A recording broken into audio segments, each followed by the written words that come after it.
अब मेरा नाम रवि है, मैं दूसरे मोहल्ले में रहता हूँ। मैंने सुना यहाँ कोई एस्ट्रोलॉजर रहता है। हाँ जी, आ जाइए आप भी।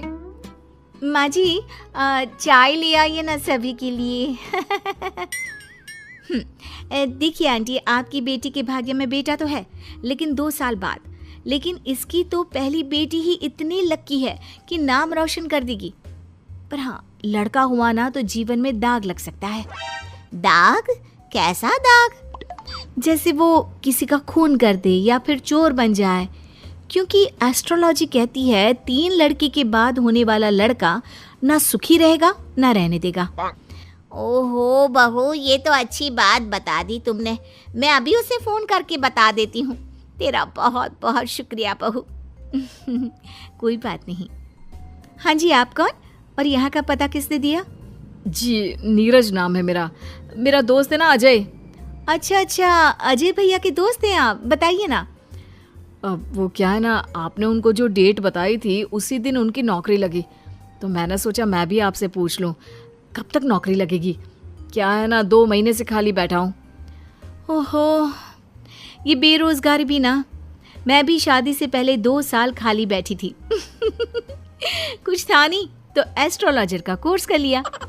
वैसे डेट ऑफ बर्थ क्या है बताओ तो?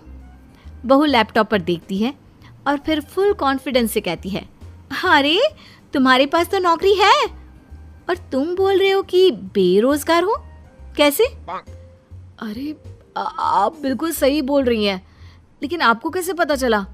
वो क्या है ना, मैं ये नौकरी बदलना चाहता हूँ। अरे तो ऐसे कहिए ना।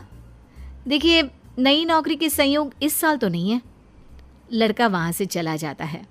पास खड़ी सास कहती है, वाह बहू वाह, ये क्या लगा रखा है, तुझसे मिलने अब मोहल्ले के लड़के भी आएंगे।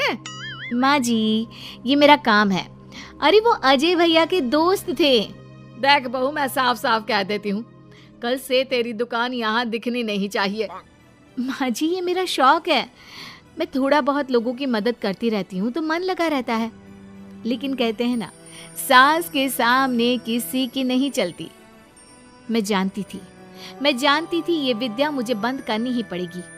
अरे जब जानती थी तो क्यों टाइम बर्बाद कर रही थी? क्योंकि मैं ये भी जानती हूँ कि आप ही मेरे इस काम को खुद शुरू करने के लिए कहेंगी। अरे बहू, कहीं पागल तो नहीं हो गई ना तू? मैं तुझे क्यों कहूंगी कि तू ये लोगों को पागल बनाने का काम कर। तभी डोरबेल बजती है और घर के अंदर एक महिला आती है और बहू से कहती है, अरे आप धन्य है, मैं तो कहती हूँ आप धरती पर भगवान का रूप है। ये लीजिए मिठाई। यानी आपके पति की नौकरी लग गई? हाँ जी, और पहले से भी ना बहुत अच्छी लगी है। वो क्या है, हम लोग तो अब अमेरिका जा रहे हैं। सास दोनों को देखती रह जाती है। फिर उसके जाने के बाद, लीजिए खाइए, शुद्ध देसी घी की मिठाई है, 800 रुपए किलो। खाइए। अब तो आगे से वैसे भी खरीद कर खानी पड़ेगी। अरे मंजूर है, लेकिन तेरा यूं लोगों के बीच बकवास करना मुझे बिल्कुल पसंद नहीं है। क्या पता किस दिन कौन सर पर चढ़ जाए। माँ जी, घर की मुर्गी दाल बराबर सुना था, लेकिन बहू की प्रतिभा को यूं कम आंकना ठीक नहीं है। अरे हाँ, सब ठीक है। रात को पति घर आता है। अरे रिया, कैसा रहा दिन? आज कितनों के भूत भविष्य संभाली है। अरे आपको नहीं पता, आपकी माँ ने मना कर दिया है। अरे क्यों भला, क्यों मना कर दिया माँ ने? इतना सही तो कर रही थी तुम।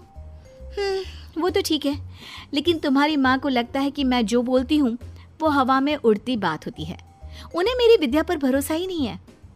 तुम बात क्यों नहीं करते? मैं करता हूँ बात, दीदी चली जाए उसके बाद। क्या दीदी आ रही है? कब? और तुमने मुझे बताया भी नहीं। अरे वो मैं ना भूल गया, माँ को बताया था, सॉरी। खैर, पति का सॉरी सुनना ही तो हर औरत का सपना होता है। तो कहानी में आगे। हाय रे माँ, यहाँ आकर ही सुकून मिलता है, नहीं तो जीवन में कितने टेंशन है। क्यों दीदी, क्या टेंशन है? माँ ने तो बताया कि आपकी जिंदगी में बड़े ऐश हैं। सास ससुर सर आंखों पर बिठा कर रखते हैं और जीजा जी भी। माँ, तूने भाभी को कभी बताया नहीं क्या? क्या क्या नहीं बताया? अरे कुछ नहीं, ये अपना लैपटॉप खोलकर ढोंगी बाबा बन जाएगी। अरे कुछ भी मत बोलना इसके आगे। छोड़िए दीदी आप माँ की बातों को, मुझे बताइए क्या समस्या है?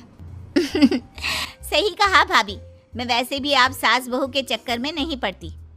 वो क्या है ना भाभी, अब तक कोई बच्चा नहीं होने के कारण घर पर सभी परेशान रहते हैं और अब तो मुझे भी अच्छा नहीं लगता। अरे बस इतनी सी बात। इतनी सी बात? देखा इसकी हरकत। चलिए मैं बताती हूँ कि कब होगा बच्चा